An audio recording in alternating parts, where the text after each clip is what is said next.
You are watching the Dark Fantastic Network. The Taking, by Dean Koontz. 3.5 out of 5 stars. From the late 1990s onwards, the work of Dean Koontz took on a somewhat jarring tone.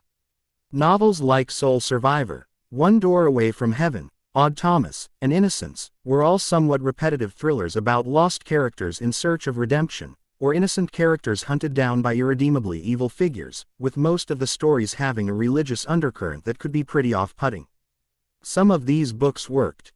Many of them didn't. Since The Taking, originally published in 2004, seemed more of the same, I dove into it with low expectations, giving it a go mainly because, in an interview with Koontz that I came across recently, he mentioned that he considered The Taking one of his all-time favorite books. The Taking revolves around Molly and Neil Sloan, who wake up in the middle of the night to the sound of pouring rain, a cataclysmic downpour that threatens to drown their small California town. Quickly, the young couple senses that something tremendous is going on, maybe even the end of the world as they know it. So they venture out of the safety of their home, and seek their neighbors, feeling the need to band together against this otherworldly threat. But they soon come to realize that their neighbors are not what they seem, and that what's going on surpasses their worst nightmares. The Taking is Koontz going full throttle, for better or worse. The book is immensely readable, a true page-turner, and the main character, Molly, is a likable, vulnerable, but innately strong character. But Koontz's penchant for heavy-handed prose and preachiness also shine through, and he seems more interested in atmosphere and creating a sense of cosmic dread, than in structuring a satisfying plot. And that's the thing about The Taking, it's virtually plotless.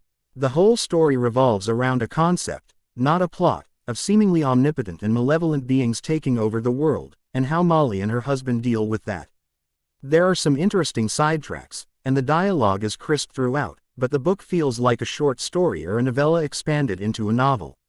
That isn't necessarily a bad thing. And The Taking isn't a bad book.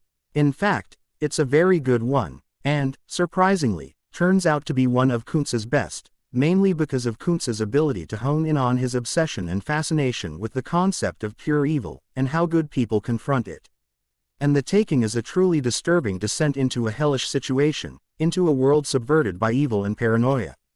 And even if the scale of the story isn't as epic as it pretends to be, the imagery, the philosophical implications, and the final revelation make this a haunting metaphysical thriller that leaves a lasting impression and plenty of food for thought. Recommended for fans of the author and for newcomers alike.